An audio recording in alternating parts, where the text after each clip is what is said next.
Okay, so here is the left rear armrest for the car. I've got a little bit of heat gunning to do, but I'm going to wait until I get the other one done and then heat gun them both at the same time and then get them installed.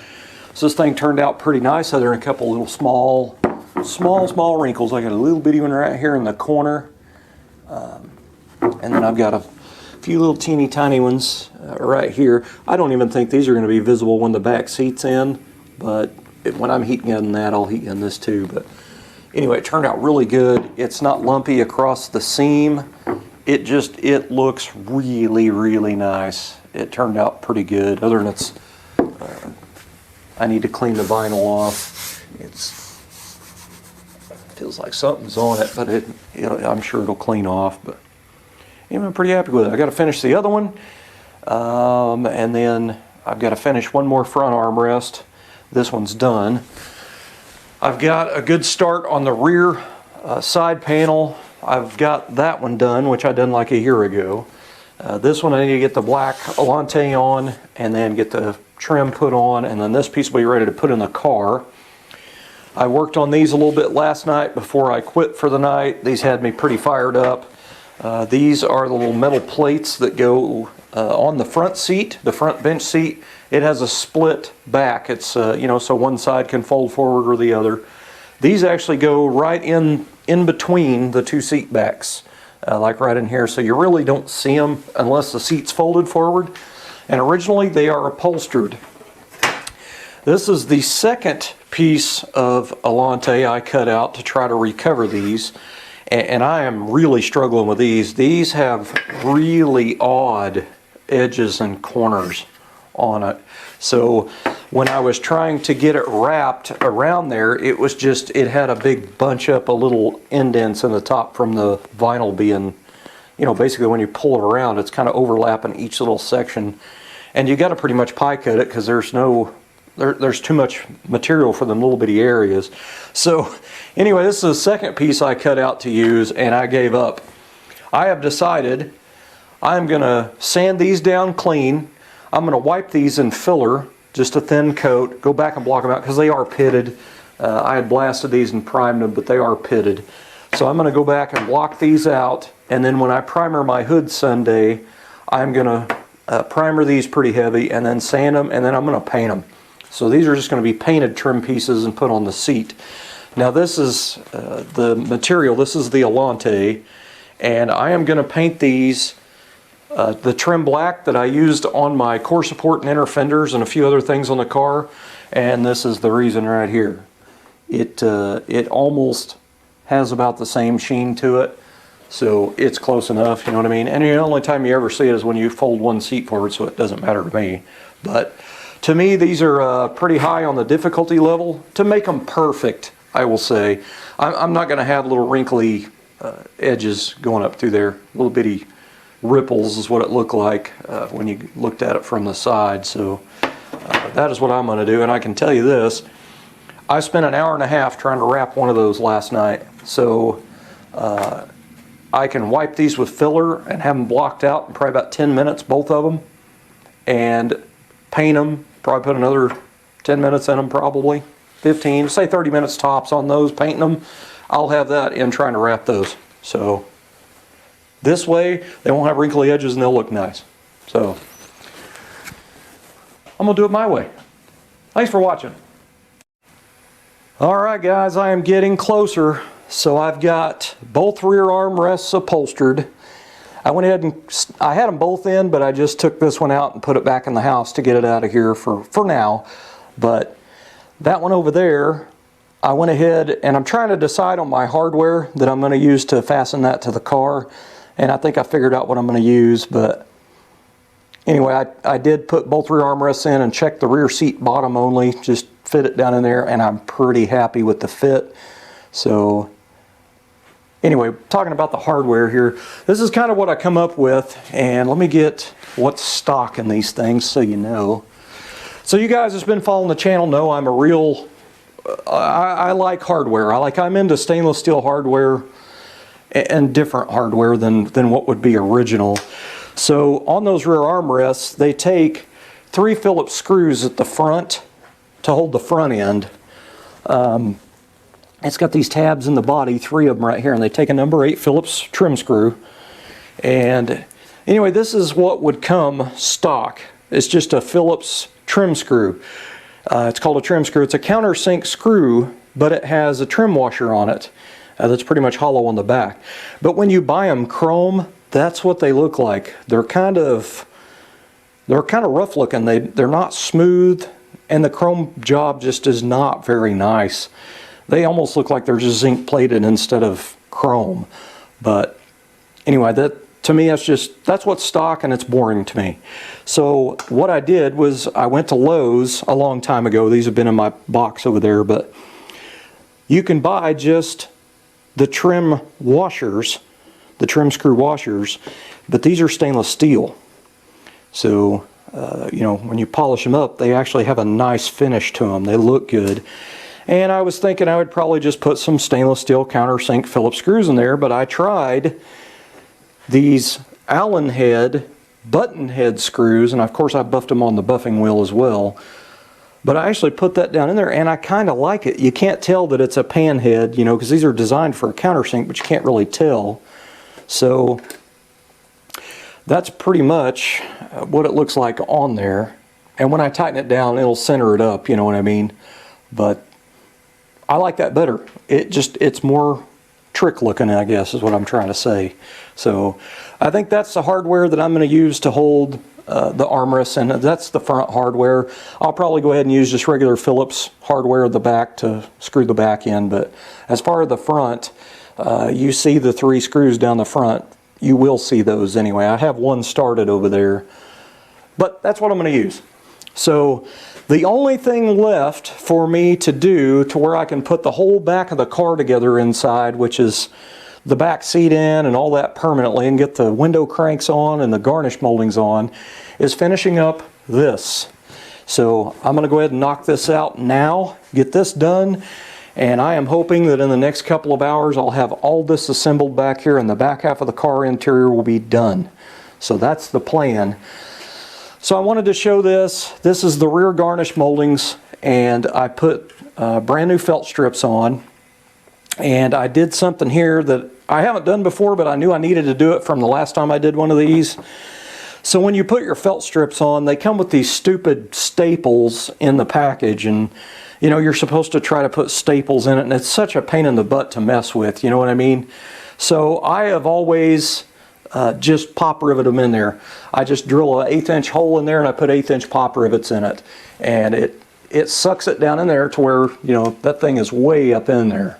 So it's not going to contact the glass or the chrome frame or nothing.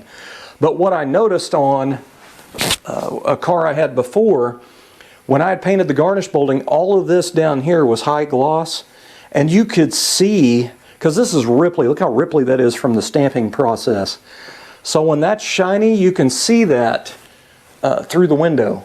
So what I did was I used some of this Rust-Oleum low gloss black and a brush, and I just brush painted it. It's still a little tacky, so it's still got to dry a little bit. It looks like it's still got shiny spots, but anyway, after I'd done that, I used a smaller brush, and I went in there and painted the rivet heads just to kind of help camouflage them so they're not so in your face.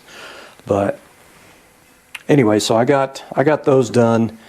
So pretty much the only thing left is upholstering this panel, the black, and putting the stainless trim on there. And I can just go like crazy putting the rear of the car together. So I'm really excited. I've already got the stainless trim for the door panel. It's already polished and ready to go. Actually, all the stainless trim for the inside is done. The door panel stainless, everything's all polished. So should go pretty quick. But I'm happy, man. It's progress. So hopefully the next video you see is the back half of the car upholstered. That's what I'm kind of hoping. Alright guys, I got a remnant of my black Alante here, and so anyway, I just cut it out to where it was a rectangle, and I spray glued the back of it. And what I'm going to do is basically roll up both sides into each other and do it real tight, and that way this is going to be my little pull strap for my finger to go through for the rear panel in the trunk. I actually threw that away, and then I was walking through and I dug it out. I was like, oh, I'm going to need that. So I'm going to get my duckbill pliers out here and use that to get a tight bend on it. So what I want to do is try to get this toward the center here.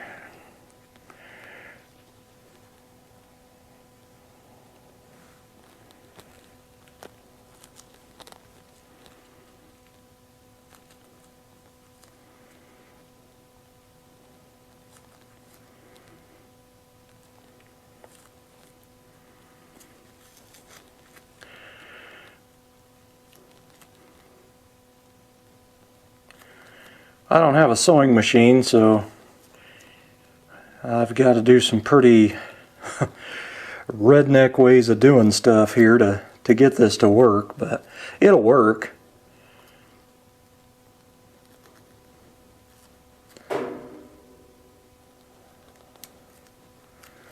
Okay, so basically I just you know, folded it over to itself, and now I'm going to take this, and all I'm doing is trying to get it a tighter bends, I guess.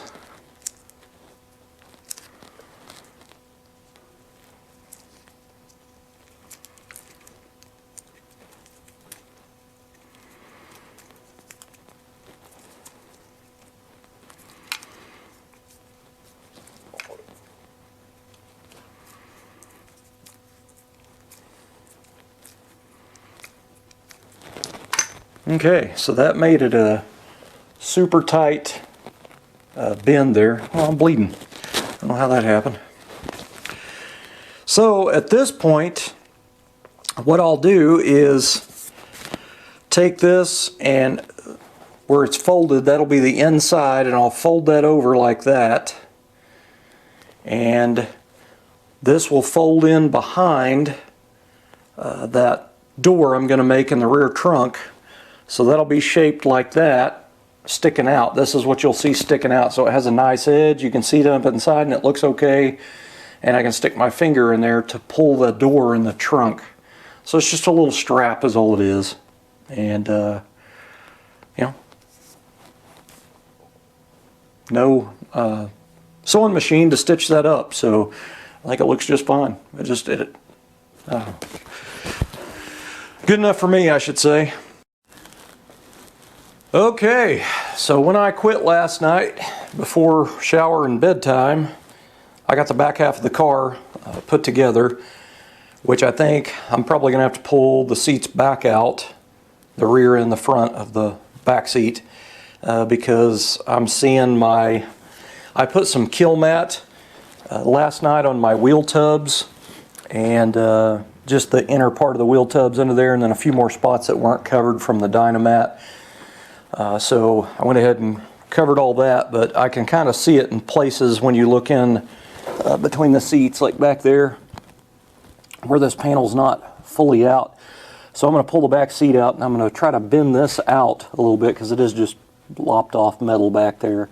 Anyway, I'm going to try to bend that out a little bit, or put a spacer behind it where it's attached back there to a bracket on the wheel tub. But anyway, I'm trying to fit that better, but I'm going to go in there and put maybe some of my black upholstery, just spray glue it down over the top of the kill mat on both sides so you just don't see anything shiny glaring back at you.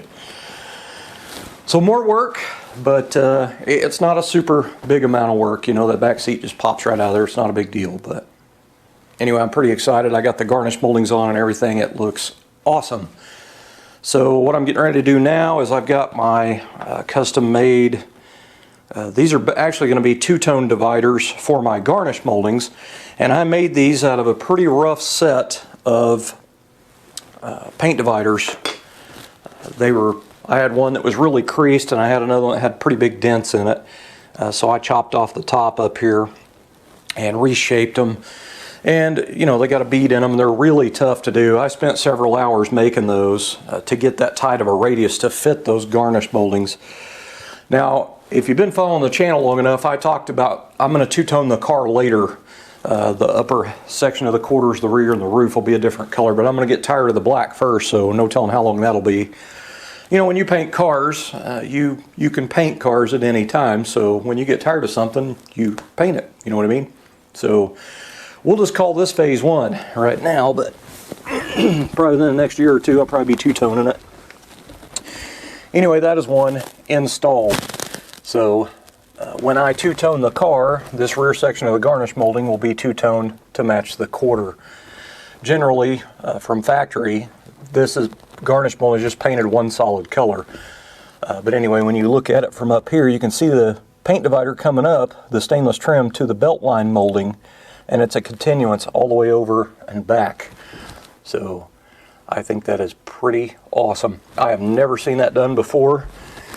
I've two-toned them myself personally and just used chrome thin pinstriping as the paint divider on there. But anyway, when these cars are two-toned, this color, like if I painted this white, I'm not going to. I'm just saying if this was black, this would be white, but your garnish molding would stay black all the way back. So to me, it doesn't work. So that will end up getting painted the two-tone color. But anyway, it's a continuance, and when you're looking at this, it almost looks like a reflection through the glass of maybe possibly from this, but it's not. It is the continuance for the two-tone brake, which will be coming in the future. Thanks for watching. Me and Kiki just got back from Lowe's. I got 2 pieces of aluminum strap here.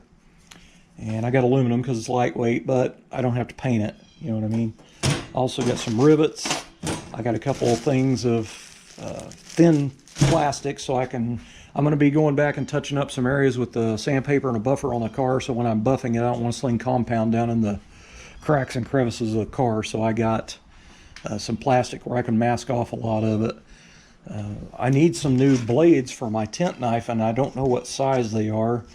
They didn't have anything like it at Lowe's, but they had these snap blades here, and in the handles was only $3 for 2 of them, so I went ahead and grabbed that. And I got another thing of spray glue, and then I went over to put my propane torch back in my cabinet, and there's a brand new can already in there, so I may use it anyway. If not, I'll be using it on my wife's 55 4-door project anyway. I got my H&H parts in today, which was the new dome light lenses for these old used dome lights that I'm going to blast and primer and block out and then paint black when they go in the trunk. These are going to be my trunk lights. And then there's the new 56 Bel Air crest to put in the trunk for a continuance on the stainless trim. So I got 2 sheets of 1/8 inch thick masonite, and I do have Thompson's water seal in the house, so I'm going to, when I get all the panels cut out and all the holes drilled and everything I need to do, I'm going to bring them out here, and I'm going to put Thompson's water seal on both sides and the edges. That'll kind of seal it off from moisture and stuff. But it's rolling, man. It's little bitty things that, you know, hopefully in the next week or so will make a big impact. Now this aluminum strap I'm going to make L brackets out of this, and they're going to be, after I drill holes and stuff in them, these L brackets are going to be pop riveted into the trunk for my removable walls that I'm building in here. So I'll be able to mount some L brackets here, and I'll have to drill the body up here in the structure for L brackets up here. And then underneath the deck back here, I'll be mounting them under there, and then they'll come up here and hang down. But I'll have to drill 5/16 holes in them for my push clips. But that'll make it to where when the panels go on, they don't have visible hardware, like no screws or nothing holding them in. They'll just snap in. That's what these here are for. This is some steel clips, and I've used these several times. I like these things. But if you're interested in getting some of those, that's the part number. Keep in mind, when you do something like this, they are offset, so I had to make a template because when you drill your hole in your door panel to slide these into, that is actually offset from your hole up here. So I made a template out of a little piece of thin wood, so I have a template to know where to drill the hole. The thing I did not get is more poster board. I needed some poster board because I need to make some templates off of like the vinyl for the upper door panels and all the different patterns for all this back here, I want to cut it out of that stuff first and then place it on my piece of vinyl and my straw cloth. But I wasn't really going to mess with the trunk, but since I've got to cut everything out, the reality is I'm going to spend more time figuring out, fabbing up the L brackets and figuring out the depth of them and all that kind of stuff. But as far as, upholstering them, all that, and then just putting the clips in there and snapping them on, it's going to be pretty simple.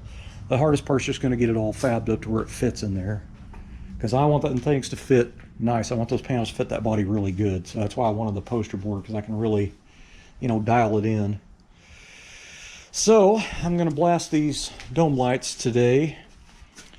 And in case you're wanting to do hardtop dome lights in your trunk for some trunk lights like I'm doing, it takes an 1 7/8 hole saw. It actually, 1 15/16 is probably perfect. Because by the time I put the vinyl in there, it might be a little bit too thick. So I'm going to have to take a barrel sander to that. But I have 2-inch hole saw and I have an 1 7/8, so I don't have an 1 15/16. So I'll just finish it out with a sander, because I do have some of that. But I'm going to get to it, guys. Thanks for watching.